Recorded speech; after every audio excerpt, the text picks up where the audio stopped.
Greetings, social media land. This is Ted Victor once again with a wonderful group of individuals to discuss today, cops and community. Today is Thursday at approximately 5:40 in the afternoon. We have some leaders here to really respond to the current events going on in America today, and particularly right here in our backyard. So I'm going to give you all in no particular order to introduce yourselves. Some of you have been here on the Broward Social Network. Welcome back. I'm here to really flesh out some very important conversations with you, with our community, because it's vital and it's absolutely necessary. Commissioner Gellin, with all due respect, as the elected official in the room, please introduce yourself once again to the Broward Social Network. Welcome back. Let us know who you are and what you do. Sure, my name is Mike Gellin. I'm the District 2 Commissioner in the city of Tamarack, elected in 2018, so I've been in office for nearly 2 years, and it's a pleasure to serve the community. Thank you very much for your leadership. Thank you very much for your leadership. Lady Hutchinson, as I said, your expertise is very much needed at this day and age. Please introduce yourself to my platform. This video will be seen by hundreds, if not thousands, and I very much would like the community to know who you are and what you offer to humanity. Hi, thanks for inviting me here. My name is Corrine Hutchinson, and I am a conflict resolution specialist and a licensed family mediator with the Supreme Court of Florida. I work primarily with displaced people, and my specialty is in conflicts and genocides. Thank you very much. And once again, welcome, welcome. The other young lady on our team today is Grecia Rivas Smith, the other Latina participating in this conversation. So Latinos in the house, welcome, Grecia, welcome. Please introduce yourself to social media land and let us know what you do. Hola. Hello, everyone. My name is Grecia Rivas Smith. As Mr. Victor mentioned, I am a candidate commissioner in the city of Oakland Park. I am looking forward to the opportunity to serve my community as well as this conversation that we're having today, which is much needed. Thank you. Very good, very good. And I definitely have to give some props. And I'm not really sure I can express it to the degree that I would like to express it. Really, it's for everyone, but Dr. Salters, I have a really special degree of respect for what you do and how you are walking on this planet. So please introduce yourself again to the platform and let us know what you do, Dr. Salters. Thanks again. I'm glad to be on your platform because you're doing some tremendous work out here. As you state with your Broward Social Network, a lot of things that you are doing really gets the information out to our community, and it really hits some key points. And I'm honored to be on your platform tonight with these other esteemed panelists as we discuss this important issue. Currently, I am a major with Fort Lauderdale Police Department, but I like to tell people that's what I do and not who I am, because long before I was a police officer, I was a Black baby, Black boy, and a Black man. And so when I come to this discussion, I'm looking at sharing with us from a Black male perspective, as well as a law enforcement executive perspective. And as I did my scholarly work, my undergrad's from Florida A&M University. I am a member of Alpha Phi Alpha Fraternity Incorporated, and my doctorate's in adult education and human resource development, where I explored the impact of racial profiling on Black males seeking jobs in law enforcement and committing to law enforcement careers. So I'm looking forward to have a discussion with us today so that we can kind of open up the lens and show people different angles that they may not have considered when discussing law enforcement in the community. Okay, so what I'm hearing before we get to Mr. Meza is we have people on this platform who have particular expertise on the very important matters going on in our community today. And Commissioner Gellin, with all due respect, you have a particular relationship with this topic. Sometimes I'm almost even uncomfortable bringing it up. However, you definitely are someone who can speak on this issue with some authority. So before we talk about that, let's go ahead and give Mr. Meza the opportunity to introduce himself, because he engineered this conversation, and I really appreciate that. Hi, everybody. My name is Stephen Meza. I am a candidate for the Florida State Senate. I'm 21 years old, and I can't take all the credit. I actually attended Commissioner Gillen's first event for this, and I loved the discussion, and I reached out to him after getting in contact with Corrine, who was on the panel, and we kind of wanted to go ahead and continue that conversation and, you know, really just kind of help Commissioner Gillen out and, you know, really spread the word about a lot of the things he's working for. Okay, so for those of you who may or may not know, I consider myself to be the largest multilingual platform, social media platform in South Florida. And this is going to be exponentially viewed because really social media is the internet. You really do not know how far this is going to reach, but the message is going to reach a lot of people. And I really appreciate you for your time because you're giving me your most valuable asset. Before we even start the conversation, I'm going to share a little, somewhat of a painful clip with you for about 1.5 minutes. So let's take a look. Let me know if you can hear it when I start to play it.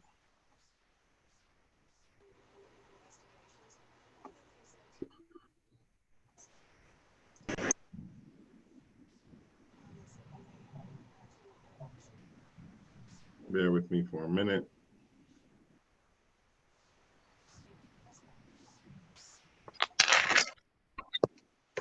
All right, here we go. Now calling a case of police brutality. Video showing police using mace on at least one of 2 teenagers.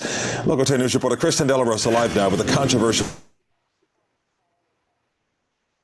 Oh. Is it playing? It froze for me. Froze. Yeah. Recording. A Broward County deputy pepper sprays a teen. Another deputy seen swinging a punch, banging the teen's head on the street. Blood stains can be seen on the ground. Multiple witnesses recording on their cell phones. There's going to be another fight here. Students from nearby J.P. Taravella High School tell us they showed up here outside the McDonald's on Pine Island and Southgate Road to see a fight. BSO is telling Local 10 News their deputies were responding to that fight, arresting 2 teenagers, one for battery on a law enforcement officer and another for resisting. This man, who also witnessed what happened, says deputies went too far. Way too far. So we're reaching out to BSO as well. We want to know more about what exactly went down before the cameras started rolling. We're also asking them if what we see in the video, especially that one part where the deputy is over the teen, pressing him against the street, appearing to swing a punch and banging his head against the ground, if they believe those actions were justified. We are standing by for their answer. For now, we're live in Tamarack. I'm Christian De La Rosa, Local 10 News. So, Commissioner Gellin, this was your city, and this is a story. Hold on just a minute. All right, so sorry about that. So where are we? Yeah, this was in your city, Commissioner Gellin. What's your feedback? What are your thoughts? Even though this was something that happened last year, I believe this probably made news all over the United States. What are your thoughts? Amongst, this is before the questions that I have for you. What are your thoughts?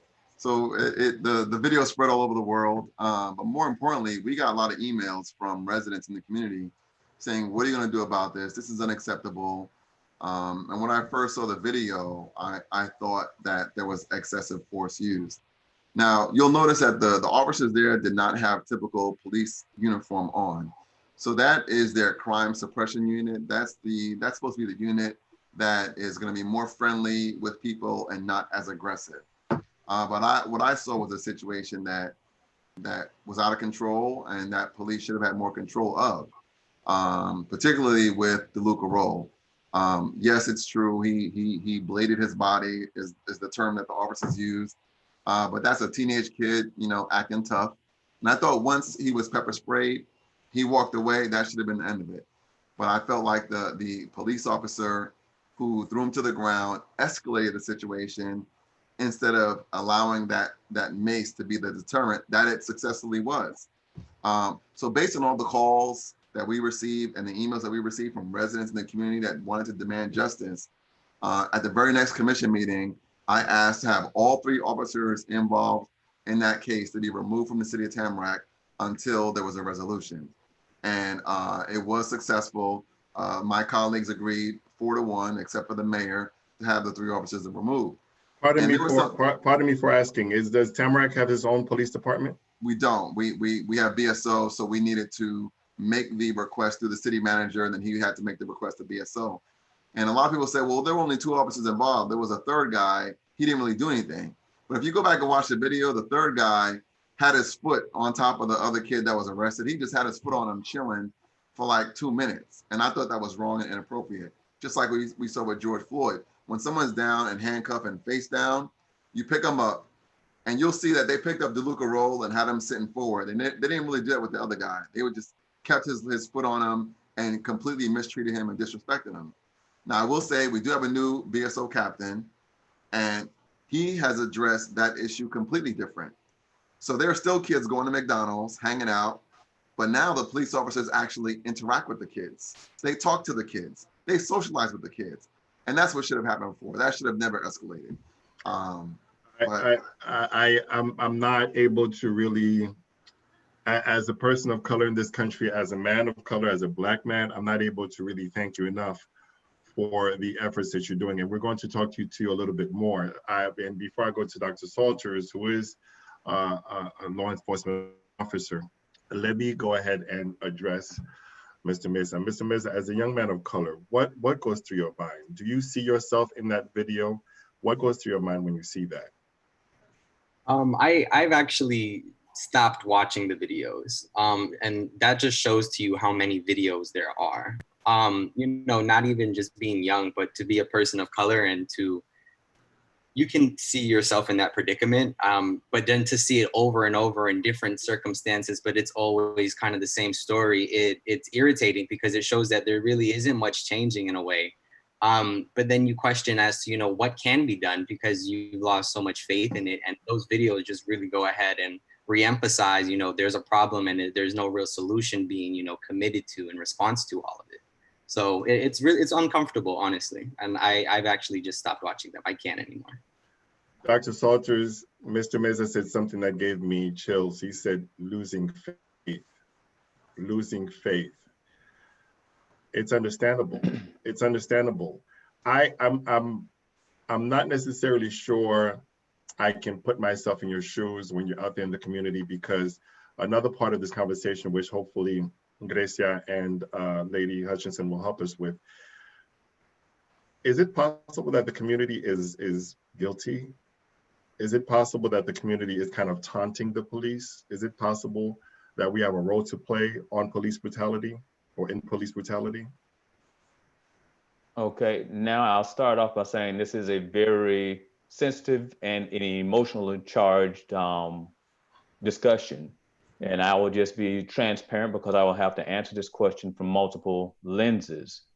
And I will also say that we are dealing with the symptoms of a much bigger issue. And it's kind of like having a cold and we're treating a sneeze, the outcome of what we see, because what's causing the sneeze is much deeper than what we've really been discussing. Yes. Because yes. when you talk about law enforcement and its history and how it started back even prior to slavery and how it goes and all the way up through, and then the history of law enforcement where you had the height and weight requirements because it was looked upon as more of a physical job as opposed to a job to where you're having the finesse, and then the professionalism of it when we're having the classes to show the professionalism of law enforcement. So we are making a progression. And then when we're talking about this particular incident, when you talk about the issue that's happening at that particular location and other locations throughout the world, when teenagers hang out, they've been there forever. They've been doing things. And for whatever reason, at some spots, we had not been policing, addressing, or however you wish to call it, but community knew that this was a local hangout and individuals, and I'm using that one just because that's the one we showed the video. Every city has a hangout where you can name where the kids hanging out. So now how are we dealing with that? And then you also have to look at what's happening societally, because in my generation, my dad told me to stay away from congestion. And when grown folk tell you something, you don't ask anything, you just leave. But we have progressed beyond that. And we're now, everybody has your rights. And I often tell people a lot of times in those situations when we have rights, yes, you do have rights. And it's very controversial because some say we shouldn't train our teens how to act with cops. We should train the cops. But as you stated, it is a two-way street. And my goal is to make sure everyone makes it home safely. So in this particular instance, I do agree. I do not know why someone would have slammed their head to the ground. I can't justify that. I can't justify a lot of things that I saw in the video from a use of force standpoint. But right now, when we're looking at it, where do we want to go? And as Commissioner Jelen said, the new captain in the area has different things going with the community engagement. I'm over community engagement at my agency. I've worked as a DARE officer for 4 years at 7 different schools. I worked bike patrol before it was sexy, so that was in the inner cities. And I'm very aware of the community engagement as opposed to kind of like in our call today. We could be on the Broward social network and it just be a virtual meeting, or are we going to have true engagement? And I think so many times when we're out in the community, we may meet with the community and the community may meet with the police department, but there's no true engagement. And what we need to do to deal with all of these issues is to have a true engagement where we listen to each other to understand as opposed to listening to each other to respond. And my thing is if we can work with law enforcement, the educational system, and the community where we can all come together and engage each other, we can solve all of the issues that we currently are facing.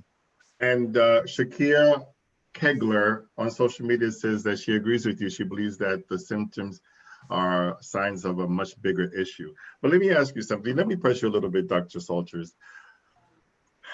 We're dealing with human psychology. You're welcome to decline the answer.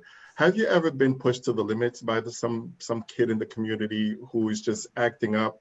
Because I lose my cool all the time. I'm just, I don't know. How is it that you can maintain your cool if a kid is wrong, he's doing something possibly illegal, and he could possibly easily be your little brother or your little cousin or your son? How do you maintain your cool? You asked the question and answered it in the same breath. If it is my son, my little cousin, or someone like that, and they step out of line, we do what big brothers and big sisters and big cousins do. You address that. But from a law enforcement standpoint, a lot of times people need to know that you care about them, and it is a different language. And you have to also get into cultural competence, because Black and brown folk, we can do a lot of things animated, we can do a lot of talking, and we can do a lot of loud things, but it is not aggressive. But if you're not familiar with that culture, and you're familiar with the culture that kind of like if you tell a joke in some European circles, they say, ha ha, that's funny. In a Black or brown community, if it's funny, we're gonna laugh and you can tell that it was funny to us. So we have to understand those cultural differences. And just like I've been in situations like this one with the kid, I've been in that situation with grown adults. But when you can have that level of communication and you're like, I don't think you really want to do that, and you can explain things to people in a way they understand, sometimes you can get them to de-escalate. Other times you have to do your job and use force, the minimal amount of force necessary to do what our job is. And some people have, go ahead. But here, Dr. Salters, I understand what you're saying, but I'm going to also tell you that I'm uncomfortable about what you said, because you know why? Now my question is, are we saying that white cops should not police Black communities? No, notice I did not put a color on either, because we keep making it a color issue, but I have the same issue if it's a Black cop doing what we saw do. That's right. So I'm keeping it away from a color issue. And I have white cops that have dealt with situations better than I've seen some Black. So that's why I dealt with it with a cultural competence issue. So I don't care what your color is. If you are culturally competent and you are a professional, you should be able to deal with the particular issue. And that's why I say it is a multi-level, because now we're getting into training. And how do you become a trainer? And it's just like us in school. Which teachers did we pay attention to and didn't pay attention to? And it wasn't all that we paid attention to all of the Black teachers. We paid attention to the teacher that could relate to us. And now we're dealing with the SEL, social emotional learning. And I deal with my educators on that. Right. Okay, so let's go ahead and go to Grecia. Grecia, before I go to Lady Hutchinson, with all due respect, Grecia, you look like as if you're so young. You look like you're so young. You look like you're so young. And I've said this to Stephen Mesa as well, and here it is, you're running for office. As a person running for office, what would you like to see? What would you like to see on this particular matter? Because my guess is, you know, you probably have roots from where I'm from. Okay, I'm Dominican, so you know we're the same. We're you know we at the end of the day we eat rice and beans and plantains, right? So we're the same. And you know you can easily pass for my cousin or for my sister or my daughter. But what is your hope for the community that you are running for in regards to cops and community relationships? Well, I'll be the first to say that in case anyone doesn't know, my husband is in law enforcement, so I fully support law enforcement. I was not fond of, and I may get crucified for this, of defund the terminology when we talk about defunding the police, because I feel like it brings a lot of there's a lot of misconception and misunderstanding around it. So, and I want to say that we're all the same. You know, I don't look at a cop as just someone in uniform. I'm looking at him as a father, as a brother, as a, you know, to someone else who's trying to do their job and go home, and hopefully they've had a good time, you know, a good job, while on their shift. So when I'm actually pushing for public safety in my community, and something that I like to see is just more effective community policing. Thankfully in Oakland Park, we don't have these big issues, but it's not to say that it's not happening, maybe undercover or something like that. So I would like to see something where, like you mentioned, you keep mentioning, is this for the Black and Brown communities, trying to see more of a collaborative effort between the police and the community. You mentioned earlier, is the community taunting the police? You know, these are kind of conversations that I want to have just to see, so we can see both sides. How is the community feeling? How can we make them feel more safer? And how are the police feeling? How can we make them feel more comfortable policing those communities? So that's something that I'm going to be pushing for, that I've had conversations with our chief and our BSO. So I'm hoping that. Pardon me for interrupting. Does Oakland Park has its own police department? No, we have BSO. Okay, you have BSO as well. Okay. All right, well, thank you very much for the feedback. So as I said before, Lady Hutchinson, because I have a whole list of questions here, and I already know we're not going to be able to finish this conversation in a few minutes. So, but I do want to hear, how is it with your specialty of conflict resolution, how is it we can get to a better place? I really, and I'm saying this knowing that I am live on social media on several platforms, not wanting to express my frustration and my anger because people are dying. People are dying. I mean, growing up, I was more afraid of my mom than the cops, because my mom would say, at least the cops back then, the cops will let you live. She says, I will hurt you if you do anything. I will take you out, right? So, but I've never been handcuffed, fortunately. I've never been handcuffed. However, when I look at George Floyd and I look at Luca Roll, I am George Floyd. It could happen to me. And we're going to have our commission weigh in on that. It could happen to me. You know, just because I went to school, they don't care, they don't know that. So I'm not necessarily sure I can be as brave as you to even attempt to answer these questions as to how are we going to get to a better place. What are your thoughts? Conflict resolution, meaning that you're going to teach cops to communicate effectively and better with my community so that I don't end up dead. What say you? Wow, that's a mouthful. How do we do this thing effectively? Can you hear me properly? Yes. How do we do this effectively? A part of effective communication is listening. And I hear a lot of people talking. And from my perspective, I feel that not a lot of people are listening. I like the question of, do you believe that the community is taunting the police? And if I may, I pulled up a police code of ethics, and I'm going to quote a part of it. And Dr. Saunders, he could tell me if this is a generally used code of ethics that they have, or if it's specific to just certain police department. But a part of it, it says, to maintain courage and calm in the face of danger, scorn, or ridicule, to develop self-restraint, to be constantly mindful of the welfare of others, to be honest in thought, deed, in personal and professional life. So one of the things that we have to understand, if we don't understand the role, the full role of the police officer, I know we say to protect and serve, but what does that mean? And what does it mean from the point of the police officer? What the police officer knows protect and serve to be for them, is it the same thing that you or I as a civilian understand it to be? Mm-hmm. Now, when you say that people, is it possible that the community is taunting the police? What would lead someone to do that? You have to stop and think. Mm-hmm. What would cause you to want to taunt someone? It could be a lack of maturity. It could be a kid being silly. It could be just a kid who's high school trying to say, you know, I'm bad, I'm not scared of you. In the right mind of an adult, mm-hmm. I see where it's coming from. But from a kid as a current high school teacher, it could just be a kid being silly. Right. And it could be an adult who is just frustrated. Mm-hmm, mm-hmm, mm-hmm. Frustrated of feeling targeted. Mm-hmm. For non-serious offenses or no offense at all. So what we need to start to do is to listen, take a step back and listen. Mm-hmm. You know, I grew up in a Caribbean household.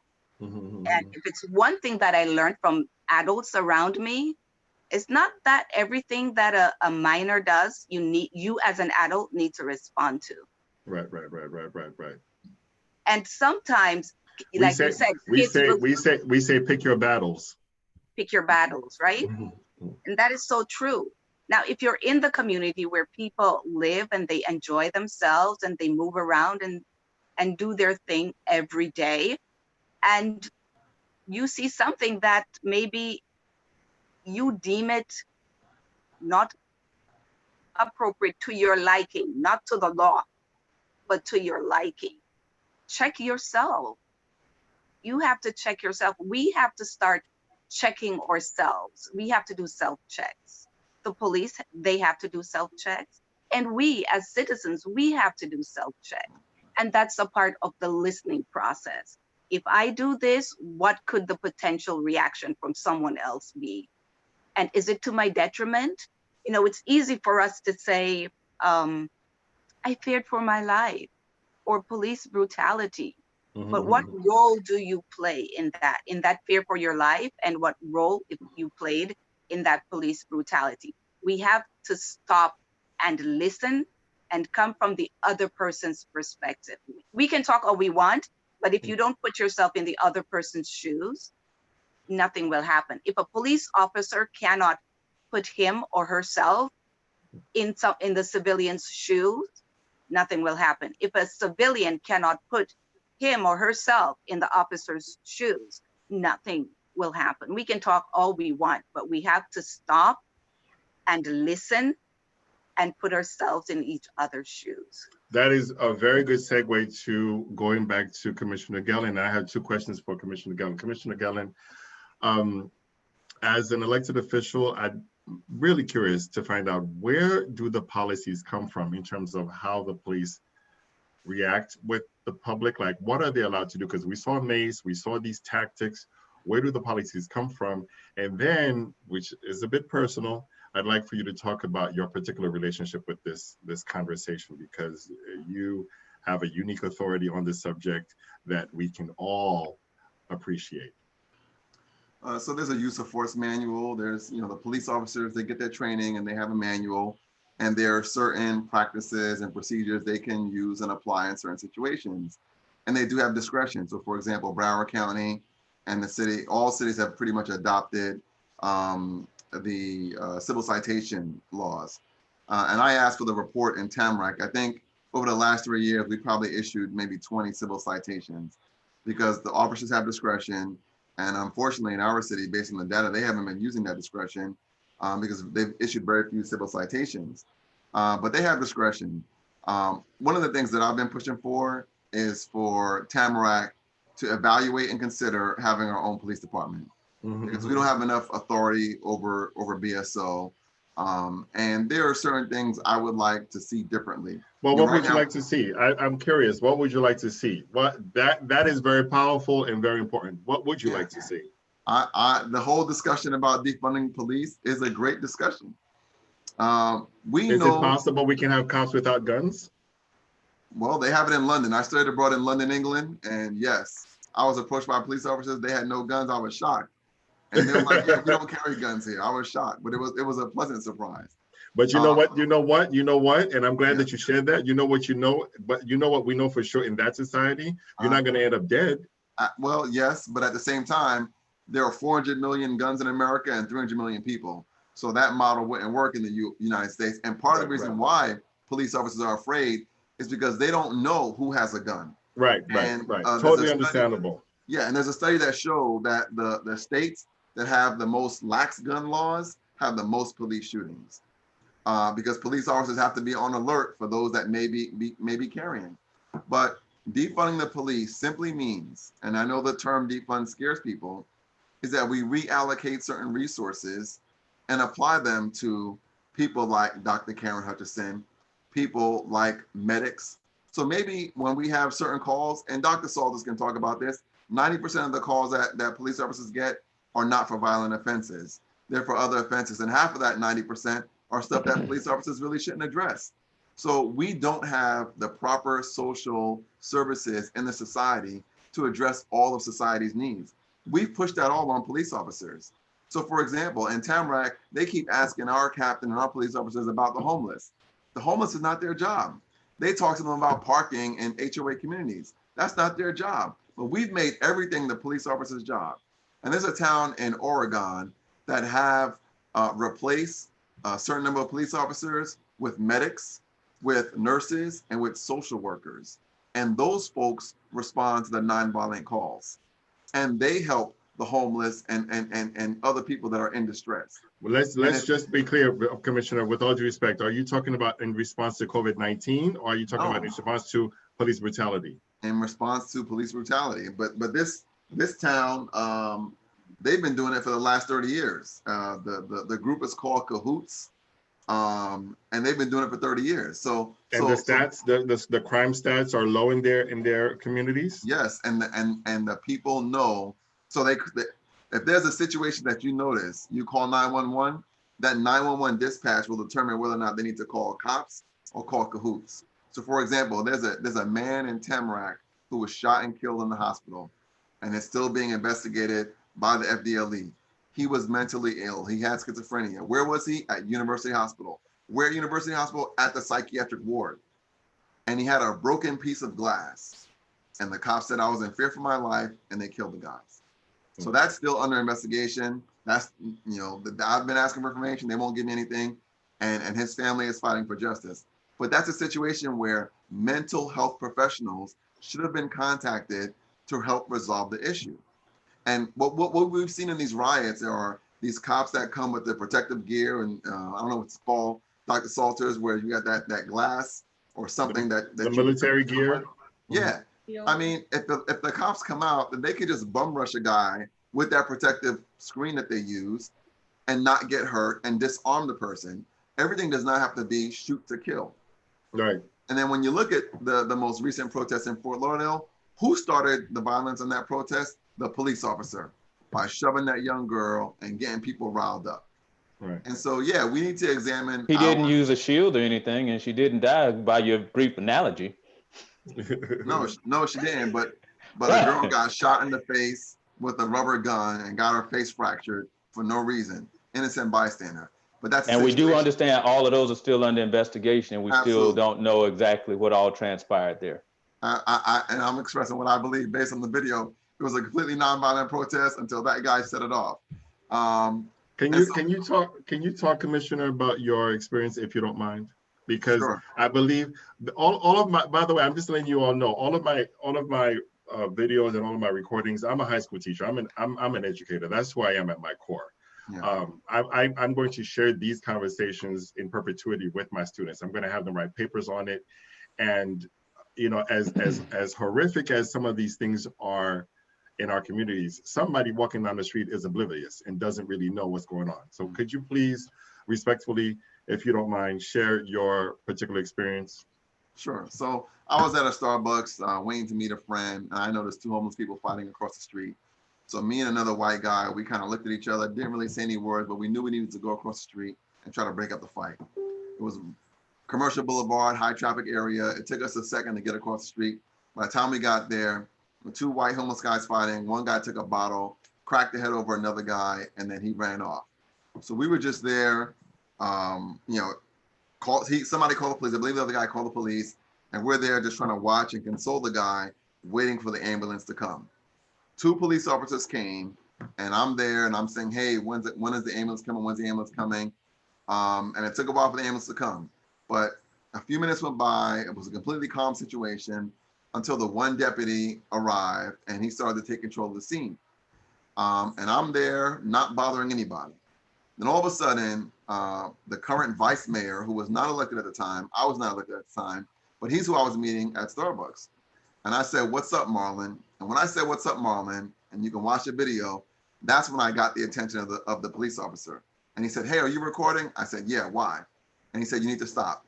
And then he approached me and told me to stop, told me to leave the area. I'm like, why are you telling me to leave the area and not anybody else? And he said, hey, if you don't leave the area, I'm gonna arrest you. And so that's all he had to say. And I started to leave. And you can see on video that I'm leaving the area. And then I just said, hey, what about everybody else? And that was my way of saying, I know you're asking me to leave because I'm videotaping, but you're not asking anybody else. And then all of a sudden he just arrested me for no reason. And then, I spent about 12 hours in jail, didn't get out until about 2 o'clock in the morning. And I was so angry, I walked from the Broward County jail all the way down to Broward Boulevard as I waited for my mom to pick me up. I couldn't call my wife because she had a 7 or 8 month old with her. And so that anger just sat with me for 4 years. I hired a lawyer, gave the videotape to the lawyer. He went to the prosecutor, showed the video, they dropped the case. Within less than 60 days, the case was dropped. My wife was telling me to file a complaint, and I didn't want to waste my time because I felt like I wasted enough time, and I knew what the outcome was going to be. But a year later, I saw Scott Israel somewhere, and he told him the situation. He said, man, go ahead and file the complaint. So I filed the complaint. I sat with the internal affairs investigator, and I played the video. And while I played the video, instead of watching it objectively, he starts to defend the police officer while watching the video. I was like, yep, I know I'm wasting my time. A week later, I get a letter in the mail. They find no finding. And so when I saw the officer at the commission meeting, I said to myself, this seems like a pretty good event. Maybe I shouldn't interrupt this event, and I'll address it later. Unforgettable moment. Unforgettable moment. Unforgettable moment. And then I thought to myself, it made the news. Yes. But then I thought to myself, if I let this moment go, he's going to think that I was okay with what happened to me. And then he's going to think that it's okay for him to continue to do that. And then I thought about the bigger picture. I thought about a guy named, what's the guy's name? He killed himself in New York. Bernstein, Einstein. No. Young black kid. I'll get back to him. Anyway, he was arrested, accused of stealing a backpack. He didn't steal a backpack, but he sat in jail for 3 years. He was in solitary confinement. He was beat up by other inmates and correctional officers. And eventually he finally got his day in court and they dismissed the case. But that 3 years, he got schizophrenia. He had mental problems, and Jay-Z was a supporter, Rosie O'Donnell was a supporter, but by then it was too late. And he ended up killing himself. And I know that before George Floyd, before my own personal incident, I know that these things happen all the time. And that's why I felt it was important for me to make a public statement, a public protest to cause a national conversation, which I didn't intend. I went to the meeting, I said what I had to say, and then I left. I don't know if BSO called the media. I don't know if the mayor called the media, but someone made it a media event and it wasn't me. I had an issue that I wanted to address with that one officer. I addressed it and I was done. And then somebody tried to make a political event out of it. By the way, the young man's name in New York was Khalif Browder. Khalif Browder, thank you. Khalif Browder. There's a great story on him on Netflix. It's a really sad situation, but it happens all the time, every day, and it needs to stop. And it's not just the cops who are responsible, it's the prosecutors and the judge, it's the entire system. So may I weigh in on? There's quite a few things. I was coming to you, Dr. Salters, because I wanted to ask you quite a few things I wanted to say in response to that. But Dr. Salters, do police officers have the right to tell a civilian to not videotape? That's one of those things to where you look at it, and as Commissioner Jelen said, you don't. But as I mentioned earlier, my daddy told me to stay out of congestion. My job is to get you home. And as the commissioner stated in his statement, why don't you tell everybody else that? That's one of those things where the commissioner, as he stated, was him letting the guy know that what he was doing. And so that's one of those kind of things to where when the other lady said, do you egg on the police and are you encouraging the police?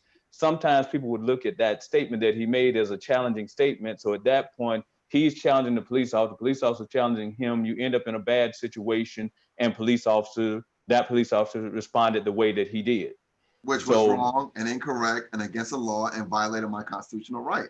And so that officer should be punished for that. And that's what doesn't happen. Officers don't get punished for violating people's rights and for breaking the law themselves and lying on police reports.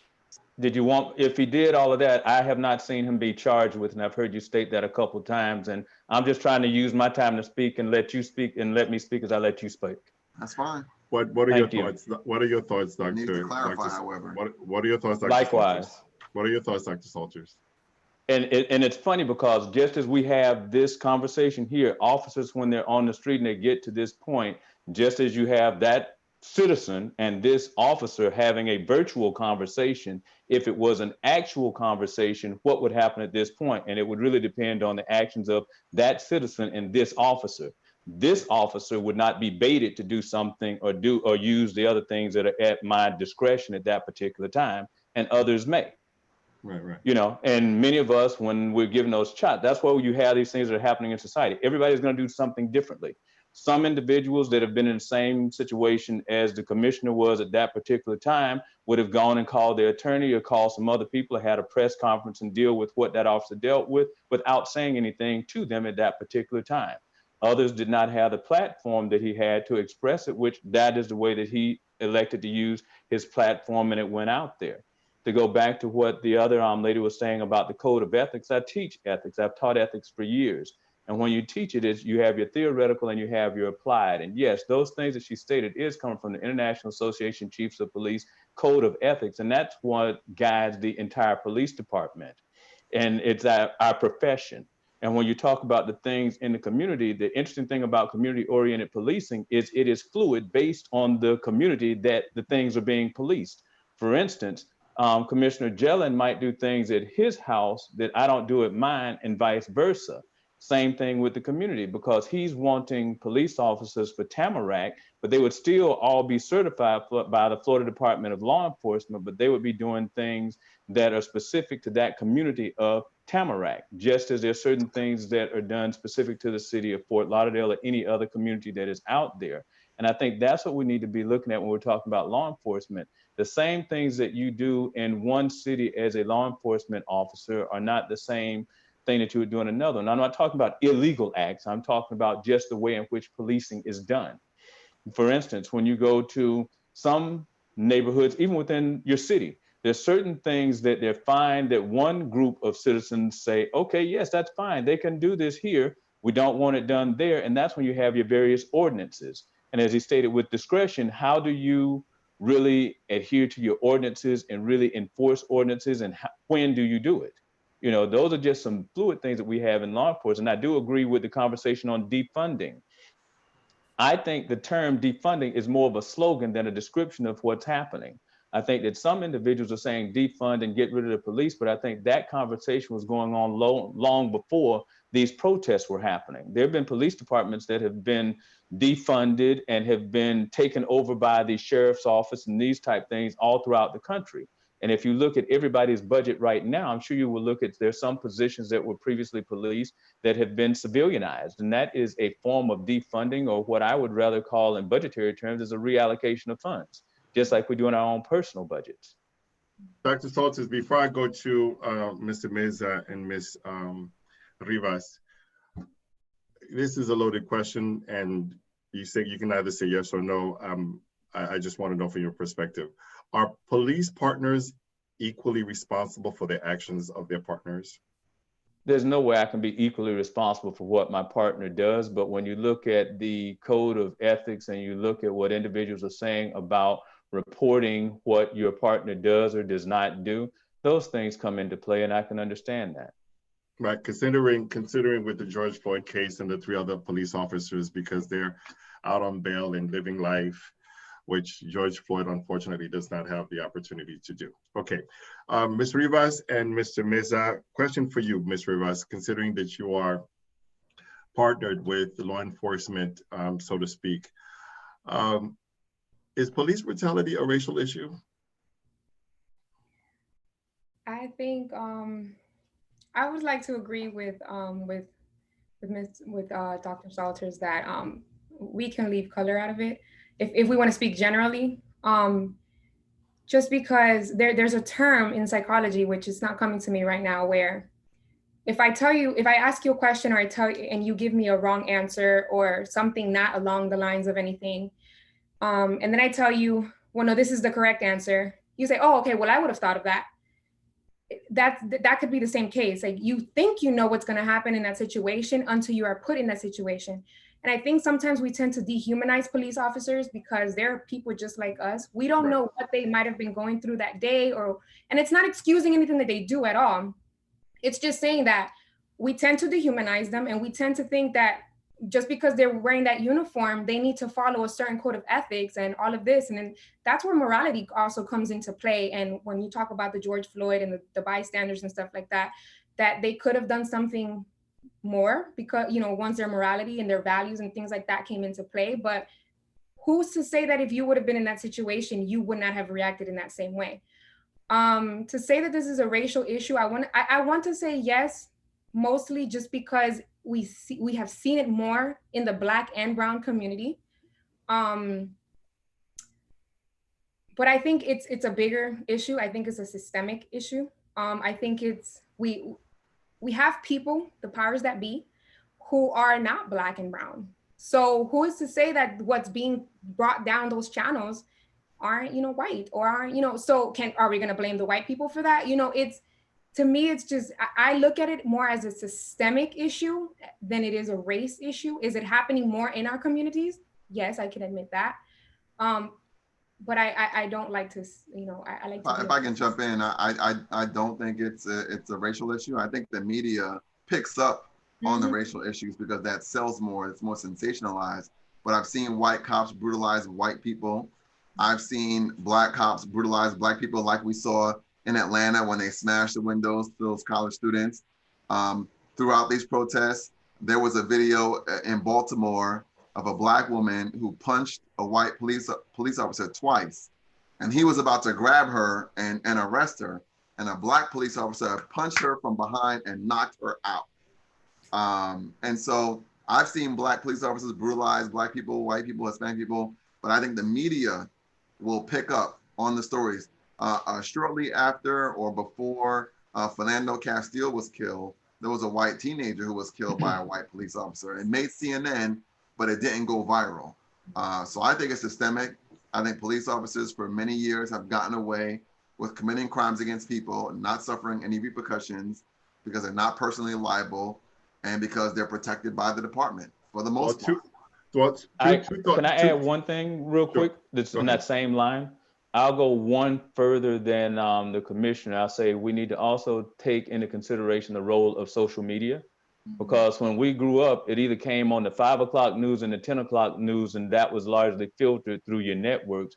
Now we're getting unfiltered, raw information 24 hours a day, 7 days a week.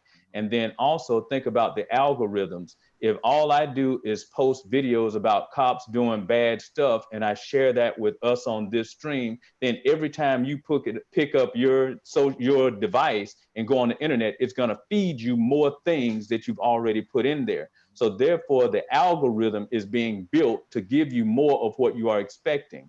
So therefore, those that hate the cops are going to be getting more stuff about things that cops did that messed up. And those that are cops are going to be getting more stuff about how great we are. And then also, by nature of law enforcement, we tend not to make videos and wave flags when we do great, unlike other professions that when they do great, they'll wave the flag and they do their own social media. They are their own brand in building that. That's just not something in the normal thing of law enforcement. So with the algorithm, you will see more that cops do that is bad with the assistance of the algorithms of social media.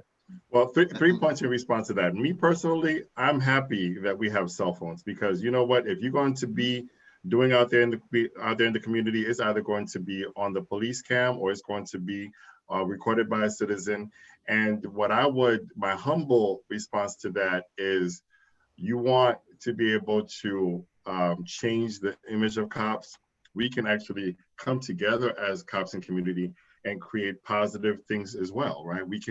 That was what I told you. Remember, right. Community, educators, and law enforcement. Right. In Miramar, Mayor Messam had cops and coffee, whereby, you know what, we can bring together opportunities where cops and communities are doing positive things, and I will equally put my phone up and put it on social media. That's my specialty. So we can do it both ways. We can, whatever you're doing, whatever it is, positive or negative, we can shed some light on it, and we can definitely work on how we can influence the algorithm, right?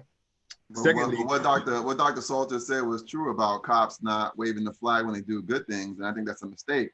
So for example, in Tamarack, there was a family that was kicked out of a home by another relative. He had nowhere to go. So a bunch of BSO cops from within Tamarack and outside of Tamarack, they pulled their money together because the guy had some family in Tampa or Orlando, and they bought him a bus ticket and helped him get out of town, right? So I said, wow, that's great news. I want to share that. Give me the names. They said, nope, we don't want anybody to know what we did. So I still mentioned it publicly at a commission meeting. I couldn't give credit to any individual names for what they donated, but I did publicly mention it. And so I told cops, I said, look, you guys already have a bad reputation. When you do good things, you do need to promote it.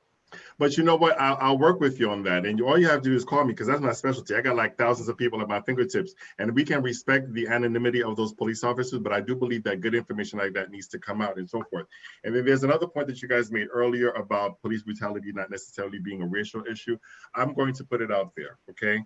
If George Floyd were white, I would still be just as upset, because that's a human being crying out for his mother as he's dying.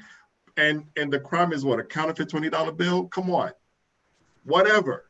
There are people out there doing much worse who have not died for that, okay? So I do believe that police brutality is across racial, but goes beyond racial barriers, even though there may be some communities who are disproportionately affected. Now, let's go ahead and talk about policy. And these people who are running for office, these brave young people, I ran for office as well. I'm thinking about it. I don't know if I could be as bold as you guys, not Dr. Salters, Commissioner Geller, because I think it is a monumental task to be an elected official now, because you have so many hurricane season, COVID-19, a down economy. You have, how is it that we're going to address going back to school? I'm a teacher myself, so I don't even understand how you guys are going to be able to answer all of those very hard questions. But what I would like to do is to give these young people who are running for office the opportunity to talk about what kind of policies would you put in place to address these important issues, because literally, like the lives of the community are in your hands. You're going to have to invent or create or find a way, with the help of Corinne Hutchinson, to reduce or eliminate what's going on, set policies in place, and give those policies teeth, because we have a lot of policies on paper that have no teeth. So what say you, Stephen Meza, about what kind of world you'd like to see in terms of policy making in regards to police brutality? Well, to kind of bring everything full circle, there's one thing to bring up, and it was just, what is policing at this point? Somebody was elaborating on it. But basically, I believe right now that policing is in a post-structural kind of concept of terms of its evolution. When we're looking at policing, you realize that it starts as far back as, the Romans, and we move on to, the monarchy. Then we go into, of course, Jim Crow, and basically to come full circle with it, obviously the point of policing wasn't intentionally, of course, to protect and serve. At first, of course, it was to go ahead and kind of address the higher authority that is, I guess, suppressing the masses in a sense. And that's where I think policing is transforming now, and why it does transcend race. But in terms of policy, I remember I was watching Dr. Salter's video on Facebook in terms of, what is defunding? And one of the biggest things he said was, and it stood out to me, and I actually went in to look as to how the education process is for the Florida law enforcement. And he said that, 40 hours isn't enough of education. And when I looked at, the state requirements, they were so lenient in terms of, who can get in, how you get in.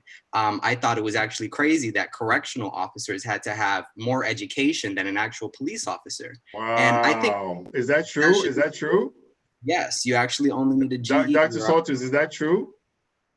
Every police department is different. And then also when you're looking at correctionals, you're looking at those that are on the county, state, and you also have probationary officers. And I'm not familiar with what theirs are, and it will probably also change for agency. But generally it's the same for police and correctionals, where you just have to be 19 and of good moral character, whatever that means. Well, at the city of Fort Lauderdale right now, we're at 21 years of age and 60 credit hours. City of Coral Springs and some other police departments have 4-year requirements. Remember, these are minimums just to submit an application. So while though it might be the general to submit application, you need to do a study to find out who was actually hired and what those statistics are of the individuals hired. For instance, at Fort Lauderdale Police Department, when I joined the police department, I joined in '93. And when we looked at us, all of the Blacks there had college and or military prior to being hired. So you'll find the vast majority, just as it says, we have to be 3 times as good to get the opportunity. So I think that when you check out those educational requirements, you'll find out that your Black and brown individuals tend to have much more than the minimum requirement. And that's actually what I was going to go into. It was actually the fact that, of course, a lot of the agencies themselves, locally or state, they have the power to actually structure their education and a lot of their other prerequisites to actually apply for the job. And I just believe to apply some teeth at the state level, we need to have stronger minimum requirements. I completely understand the fact that, we're trying to encourage people to join, but I also believe that if it takes 8 years to be a doctor, and that's not even counting the residency, and we're asking somebody to protect and serve, and you have to look at mental health, and you're looking at social services, and you're looking at all these aspects of, society that we're asking you to address, there's a lot of different components. So including the education, I think another part that needs to be talked about is how we were saying defunding, but how is allocation being used? I was looking into it, and just last year it was $324 million, if I'm correct, that the Florida Department of Law Enforcement got. And all of that goes into 3 criteria. Now, I mean, again, and this goes back to agencies where I've read that certain counties like West Palm Beach and in Miami, they have certain different task forces to address community needs. So I think that there needs to be a little bit more, how can I say, leverage in terms of how they actually get to address their appropriations for, all the local law enforcement, because again, everybody does have different needs. So I think we need to start thinking not more just of like our 1033 program and military and all these extra things that I understand the police need, because that's what, their job description is in the state constitution, but, to provide them services that can actually be essential in the long run, like maybe requiring that police departments in the state of Florida at least have a mental health division, because a lot of the things we deal with are mental health related, or even a social services division. Those things are important just to address all the broad aspects of the community and the issues. So I think there's a lot of different ways, but to put in some teeth, I think it definitely begins with the education. And then we need to speak about specifically how are, our law enforcement agencies actually appropriating these funds, and, what is a better way to structure this for them? Would you be for creating some sort of a uniform policy for all the cities across the board? Because since different cities have different policies, it could be rather confusing in terms of what a police officer ought to be doing in their communities. Would you be for creating some sort of a uniform policy for the state or for the county? Yeah, I believe at the state, maybe there should just be some general education standards that need to be met by all people who are interested in, joining the law enforcement. But I mean, in terms of, respect to the communities and to give some, control back to the home rule, I believe those agencies need to have that discretion to kind of, decide for themselves what is in the best interest of the community. Because I mean, Tamarack is different from Oakland Park, and the same can be said about North Lauderdale to Fort Lauderdale.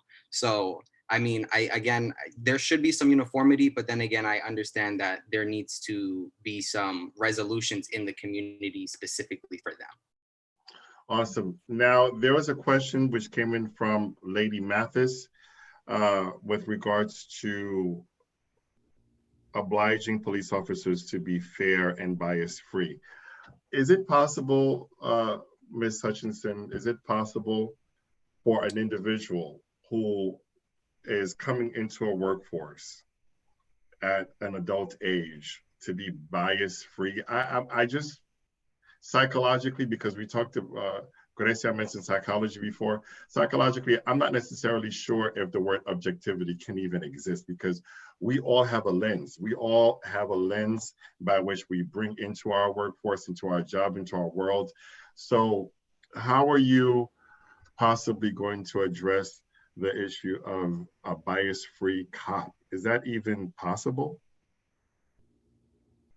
A bias-free person, I would say you're either not born yet or you're dead, right?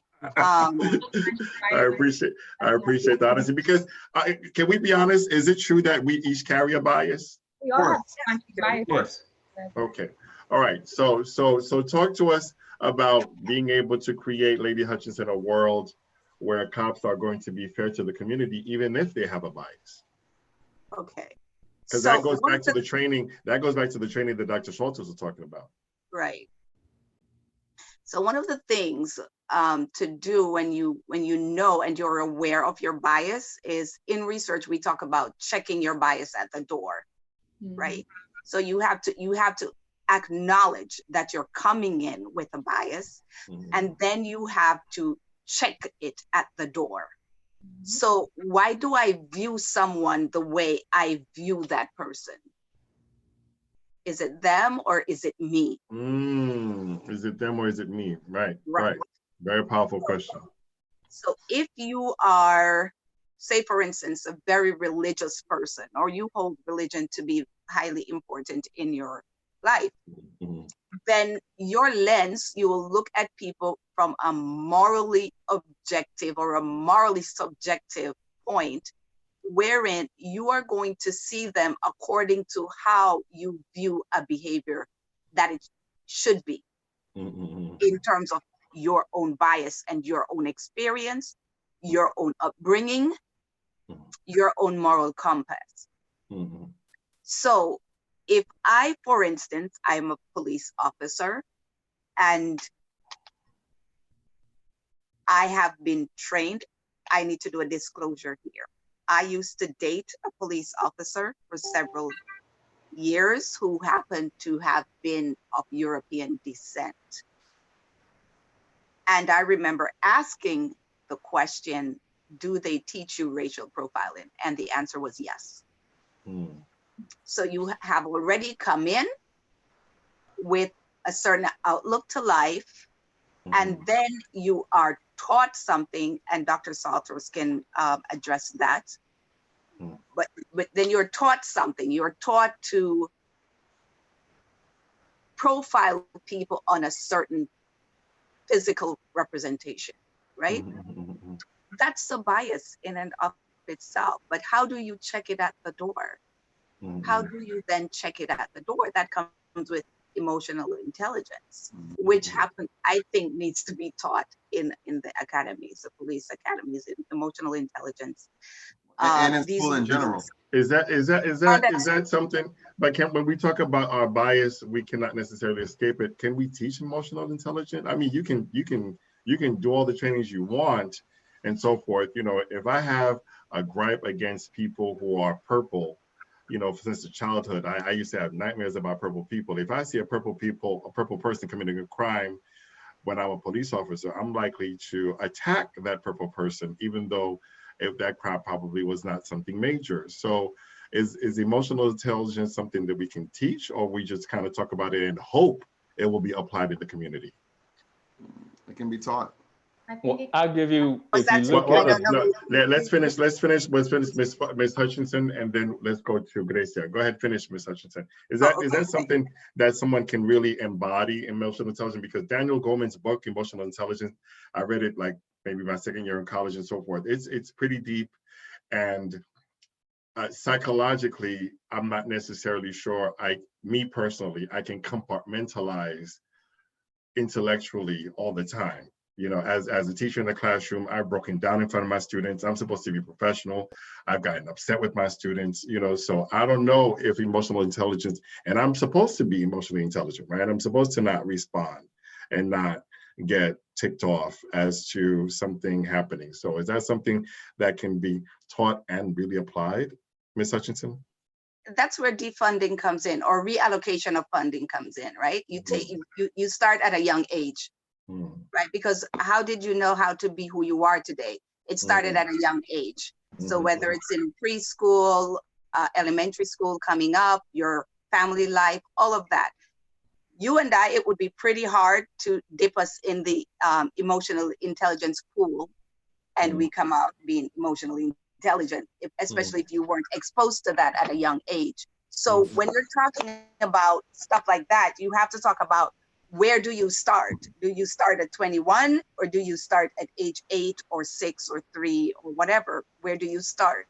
I think you can be trained, as in anything else you can be trained, but at what age? That's the question. At what age should you be taught these things? Respectfully, I'm going to interject, and I'm going to find out where you live and send you some flowers, and I'm going to tell you why.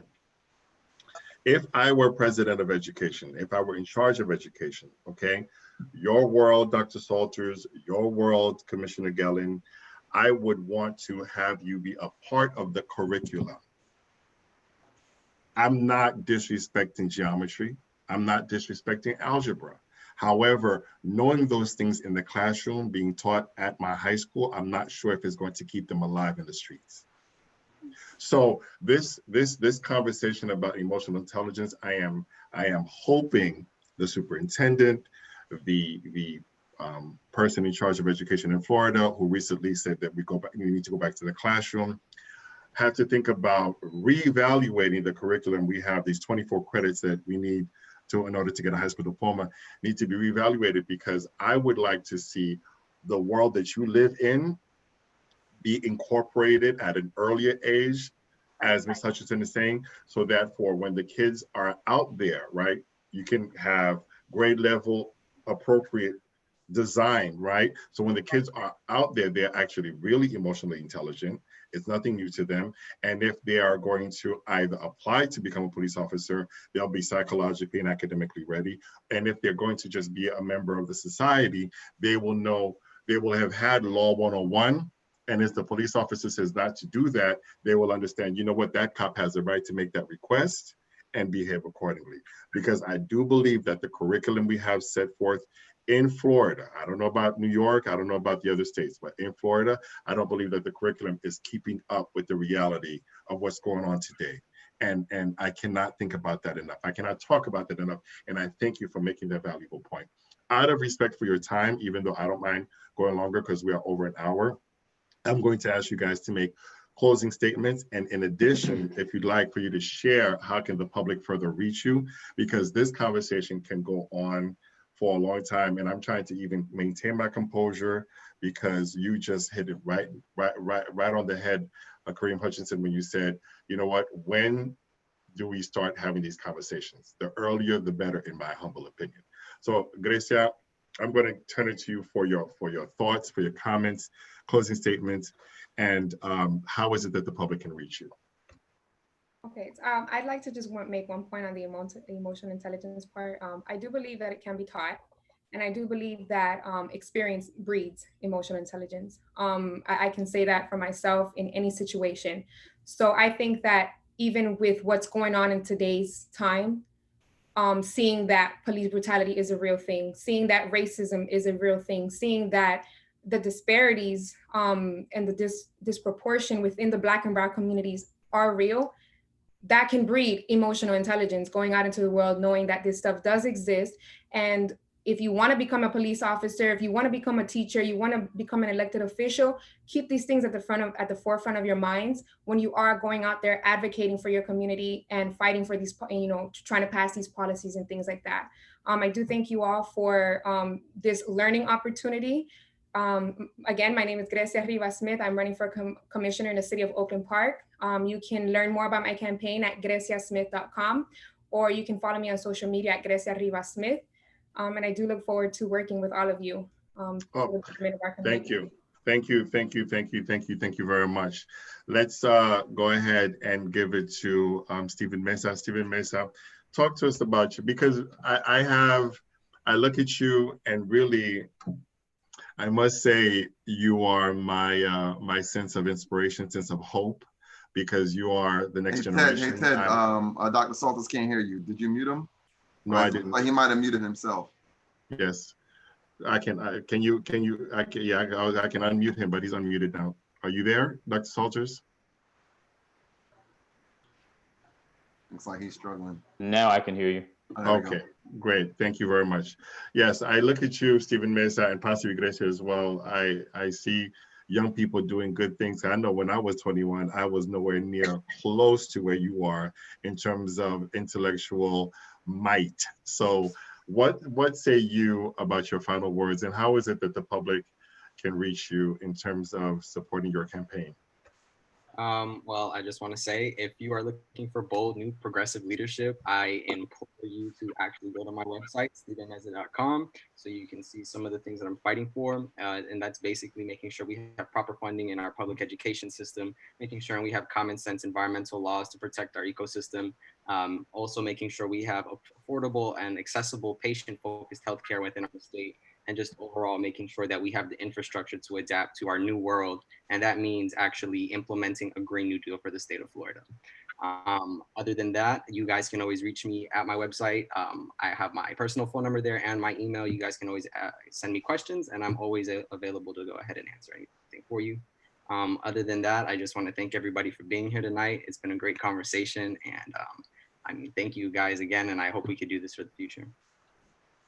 Thank you. Before we close, I did have one more question, and this is something that I personally debated about, and this is really more so a question for Dr. Salters, but anybody can weigh in on this question.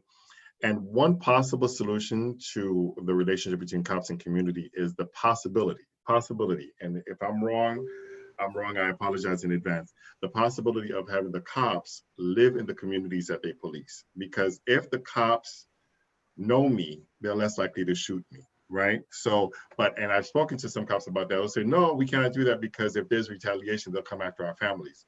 So Dr. Salters and whoever else would like to weigh in on that, what are your thoughts about cops actually living in the community that they police, which means that they're going to know the community that they police?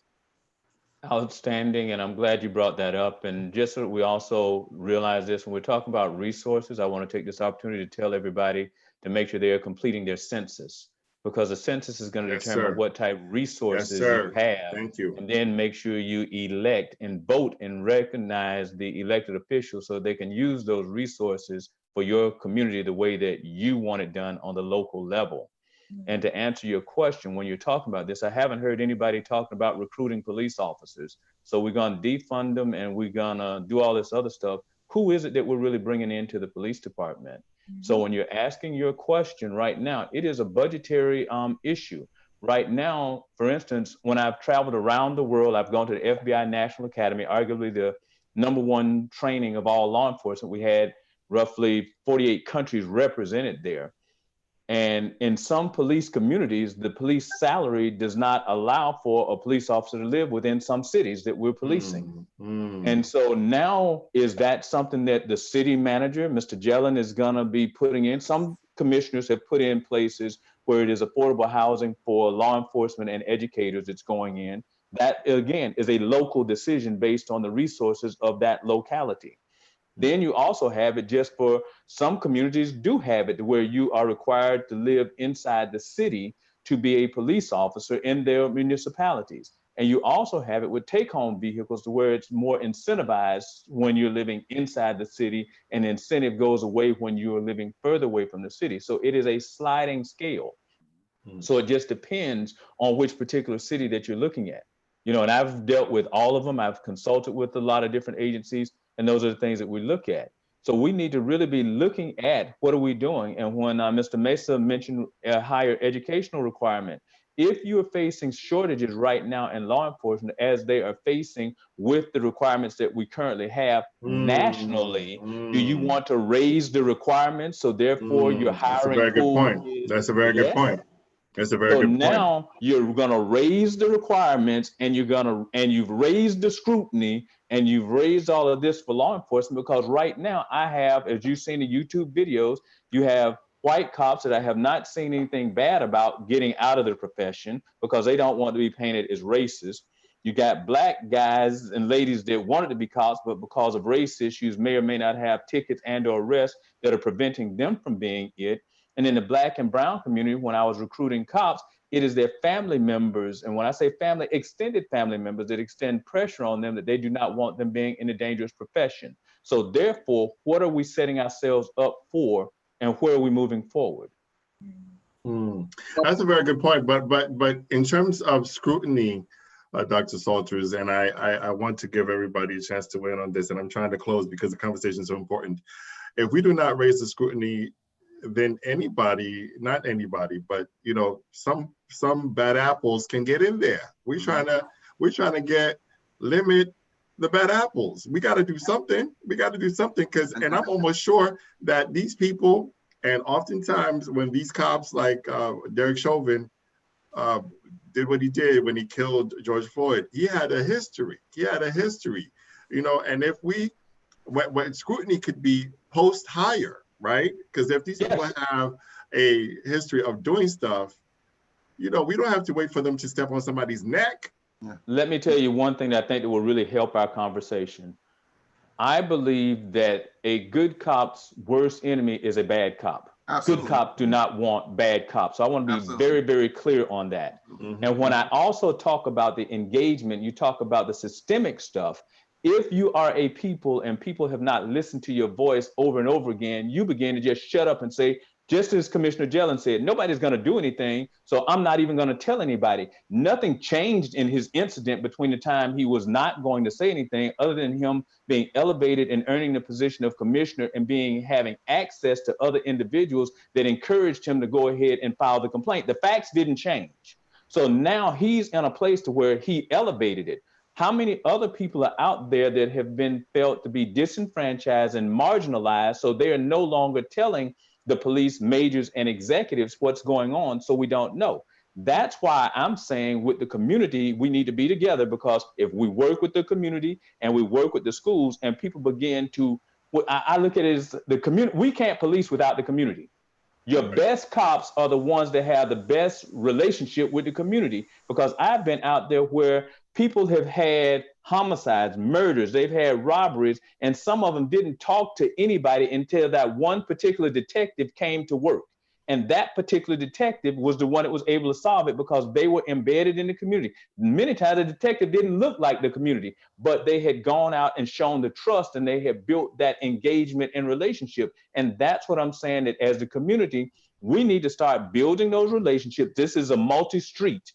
The community needs to reach out to the police need to be reaching out to the community, and we also need to be reaching out to schools, because when I taught DARE, once I dealt with those families from the 5th grade and everybody there, now my DARE kids are 32 and 33, and I'm getting the phone calls, but that's because of a relationship that was done there.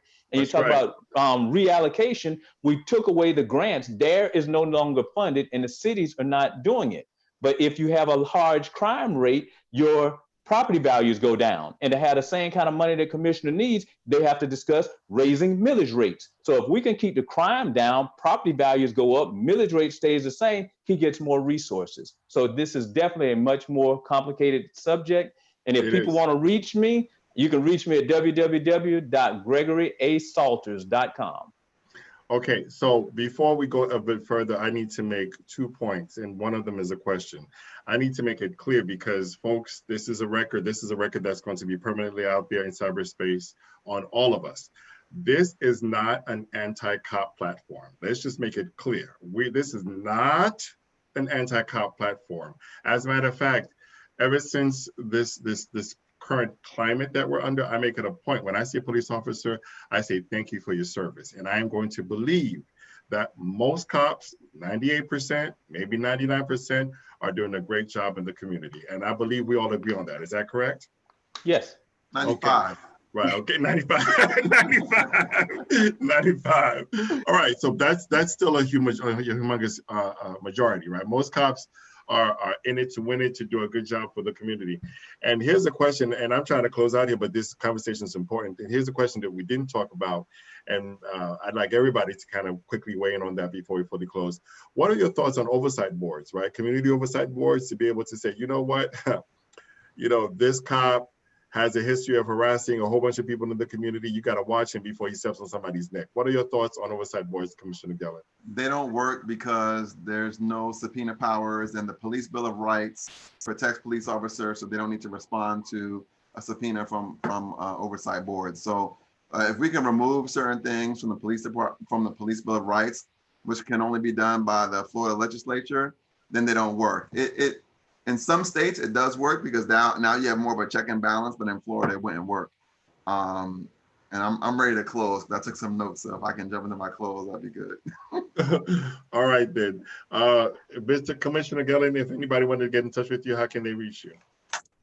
So first, before you allowed us to close, you talked about certain things that are not being taught in school.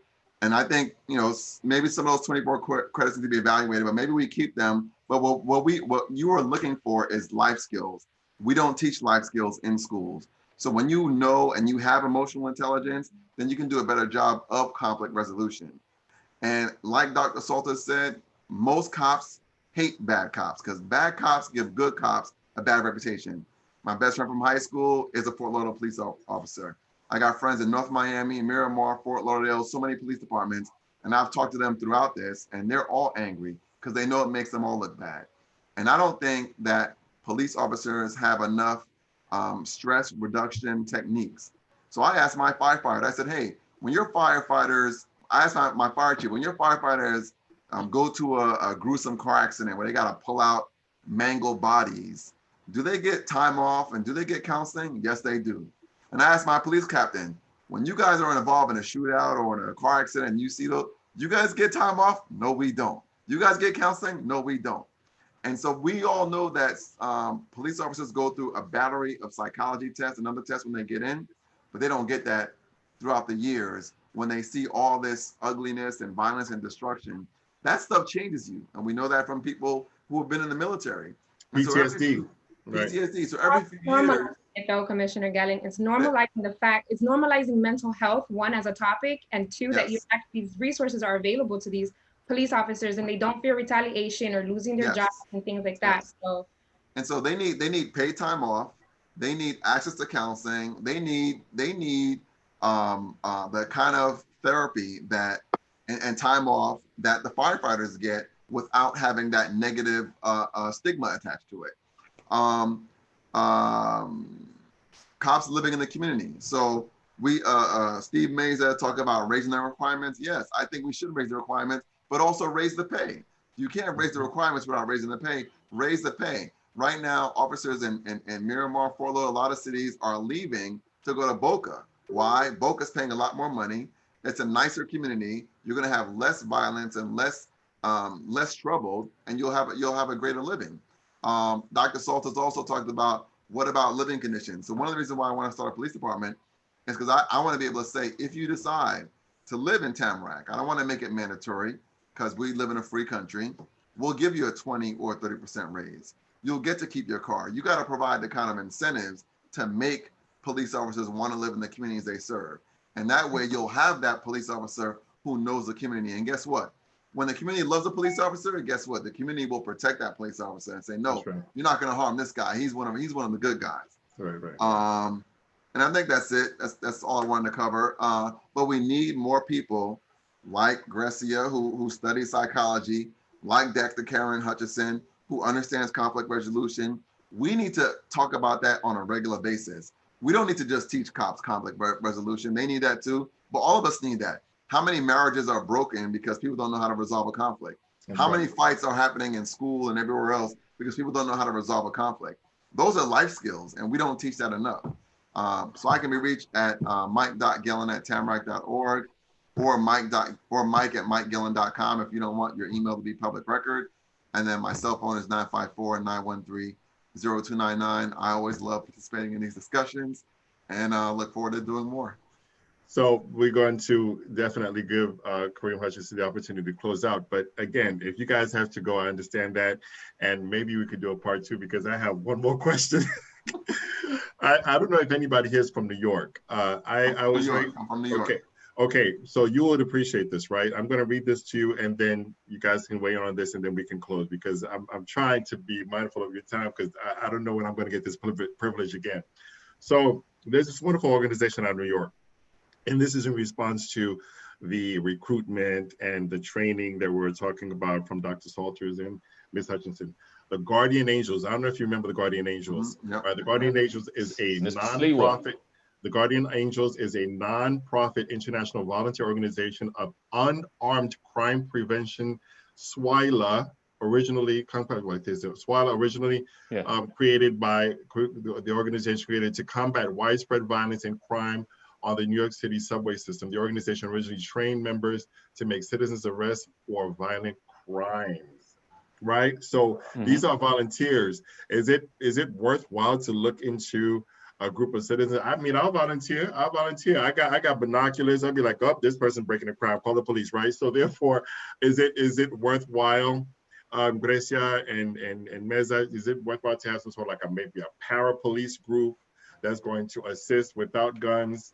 What are your thoughts? What are your thoughts, Lady Hutchinson?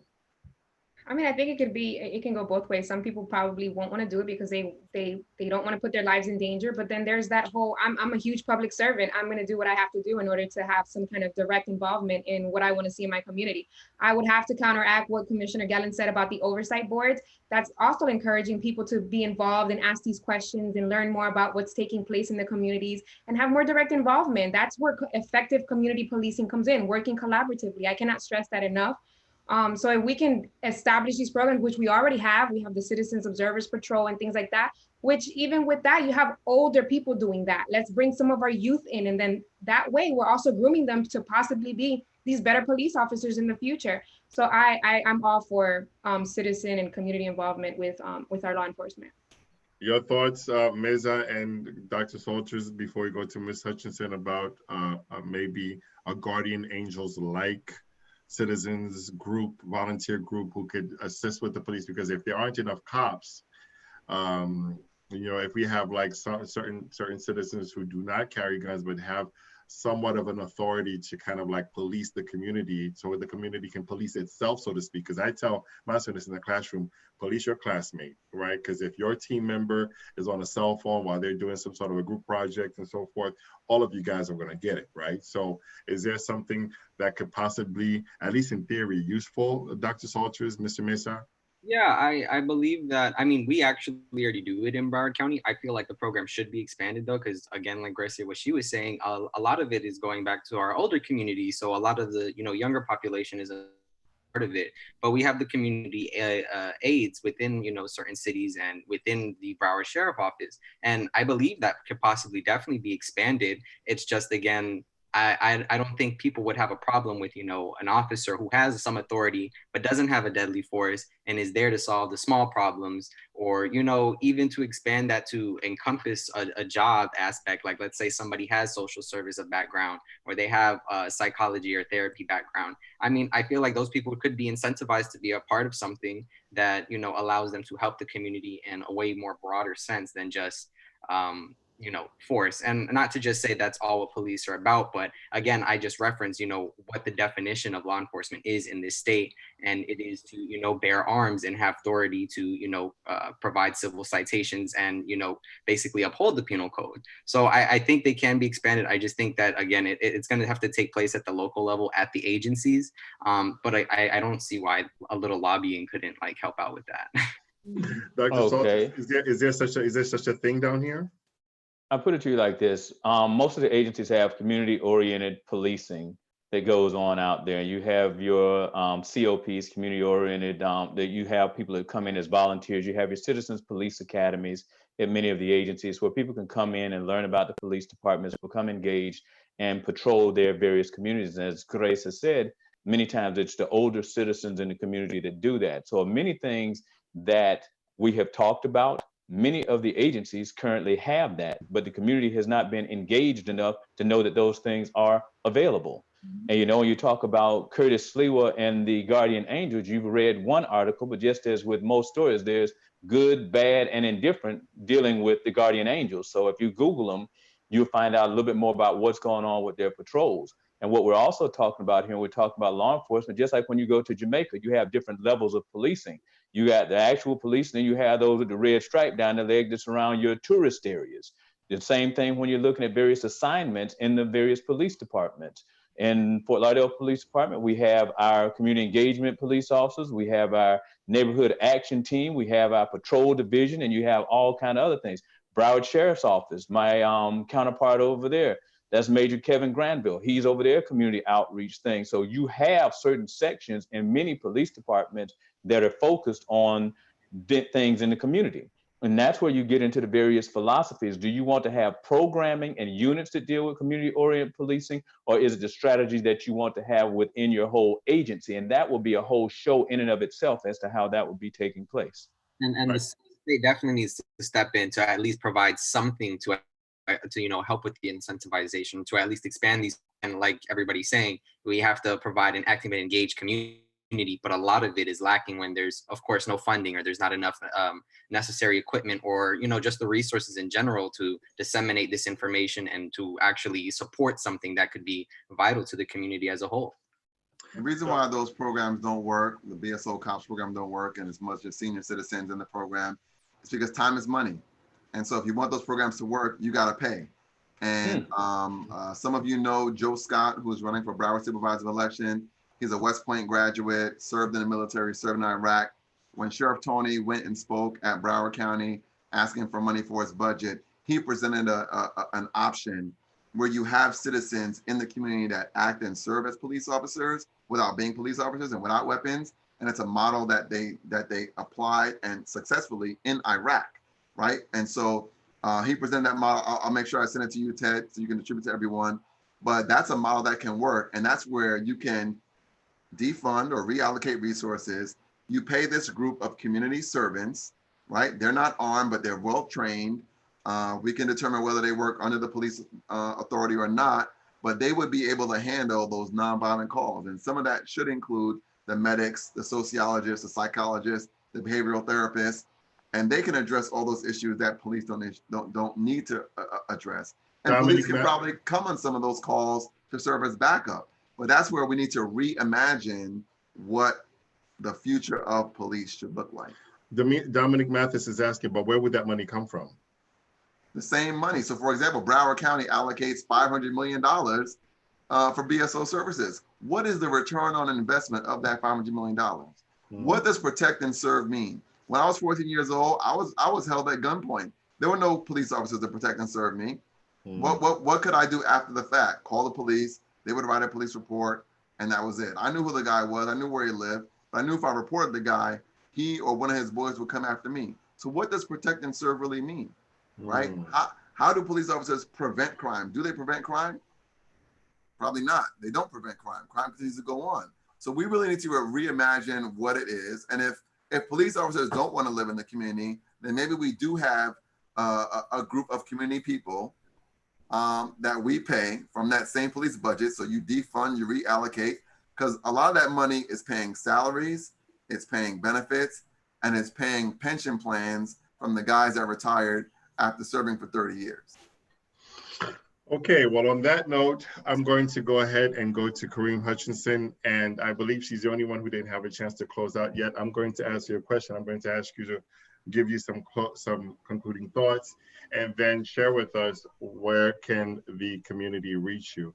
I think it would be appropriate to say that we need to clone you, right? We need to clone you. I think you need to be in every police department in order to be able to train, retrain, partner with, if you haven't done already, partner with Dr. Salters and try to create a bias-free police force, and just let them know that they can't be just killing people when it's not necessary. I mean, so what are your thoughts? What are your closing thoughts? And how can the community reach you? Thank you so much. Several things I want to address, and I think it's quite important. I'm going to go way back into the conversation where we asked about is there racism in the police department or in police brutality? Mm-hmm. And some of the responses were like, no, it's not racism, because the European descendants are brutalized as well as non-Europeans descendants have been brutalized. I want to make something clear. During Nazi Germany, you had Germans who attacked Germans. It doesn't mean that Nazism wasn't a real thing. You had, during slavery, you had Blacks or African descendants attacking African descendants. It doesn't mean that slavery and racism wasn't real. Mm-hmm. So let's think on that when we answer certain questions about, does racism exist? Mm-hmm. We either do not understand what racism is and we need to clarify that, or we need to face the fact that we're in a system that has some foundations in racism and it still carries on today. So it would nullify a conversation that says, what about Black on Black crime? Black on Black crime doesn't negate that racism exists any more than you saying racism doesn't exist, or police brutality that is based on racism doesn't exist because police brutalize descendants of European origins. If I may clarify my comment, when I stated it, I said I just didn't want it to be, I'm echoing what you're saying, because I said I didn't want to say it was white and a Black that did it because they were Black. So I wasn't addressing racism. I was dealing with the race of the individuals committing the act. Okay. Gotcha. Okay. Well, thank you for that. I just wanted to make that clear. Yeah, I am a student of racism, Marshall. Go ahead, Lady Hutchinson. Go ahead, Lady Hutchinson. Mm-hmm. Thank you. I think maybe people who are viewing may be stuck there. I think I was a little bit stuck there and needed to clarify that point. Mm-hmm. Regarding where do we go from, thank you. Regarding where do we go from here and working with the police and the community and what to do, again, I go back to the educational aspect. People need to be educated. People need to understand how things develop, because nothing develops out of a vacuum. Things have a foundation, a root, a connection, and we need to identify those and we need to address those. In working with the police departments and other departments, I would welcome that. I'm open to doing that. If you want to reach me, you can reach me on Facebook, Corrine Hutchinson. You can reach me on LinkedIn as well. At Corrine Hutchinson, because I am a female. I do not want to put my phone number out there for unsolicited contacts that way. So I totally respect that. And I do want to, go ahead. Just one final thing I want to say, these discussions are great. We need to continue to have them, but we also need to have workshops where we talk about what actual policies do we want to see change? What do we want to add? What do we want to remove? So it's great to have the discussion, but we need to have action-oriented workshops. Well, we talked about that at the beginning. I did say, okay, where do these policies come from, right? Who are the people writing the manuals on how to address the police? How to address the public?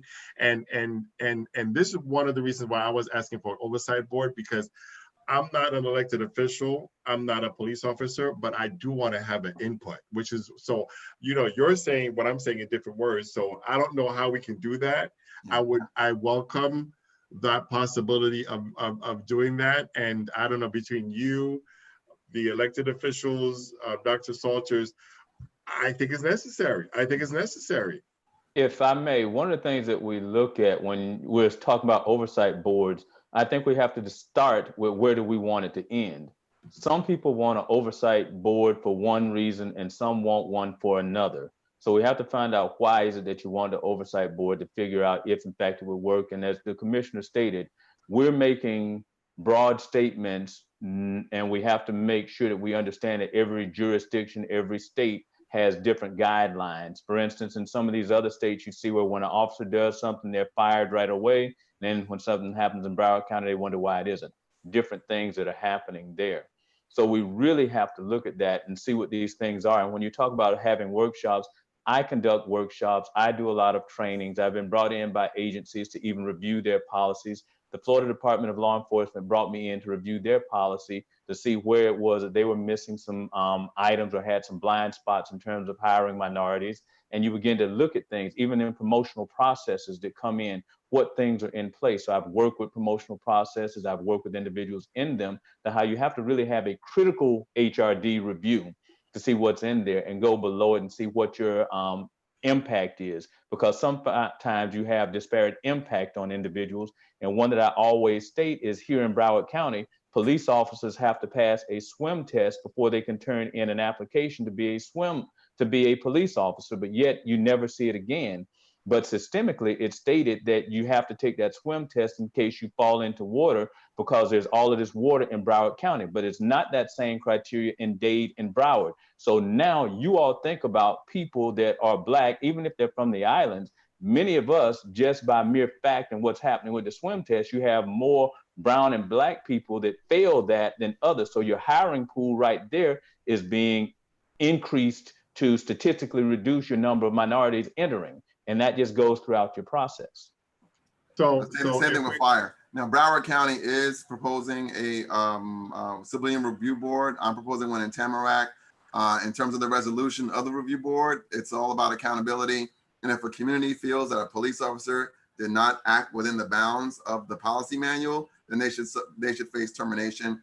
And I believe that the oversight board should be able to have input on punishment leading up to termination of a police officer. Oversight with teeth. Correct. Okay. What about subpoena power? They're protected with the Police Bill of Rights. So unless the state legislature changed that, they don't have to show up. Okay, listen, I'm going to give you guys some freedom because I can talk to you forever. And did I give everybody the opportunity to close out? Grecia, did you close out? Thank you. And Dr. Salters, you closed out. Brother Mesa, you closed out. And Lady Hutchinson, you closed out. And Commissioner Gunn, you closed out? Yes, your turn to close now. Okay, so in closing, I'm going to just remind the community who participated with us today. I'm sorry I didn't take all of your questions and your comments, because we can definitely expand this longer. This is, number one, not an anti-cop forum. We need to be able to just work with or remove the bad apples, because they are killing 5%. The 5%. They are killing the community unnecessarily, because if you commit a crime, you need to pay the time, not die on the spot, not a knee on the neck, or arresting someone because you know what, they're filming you and you don't want to be filmed. Because if you don't want to be filmed, you're probably doing something that you're not supposed to be doing. Okay, so nevertheless, I thank you all, and I'm going to ask all of you, all 5 of you, to continue this conversation until we see a better world for my kids, for your kids, for our children, because we all have this invisible clock over our heads, and I'm pretty sure all of us believe in the phenomenon of leaving the world a better place for our children.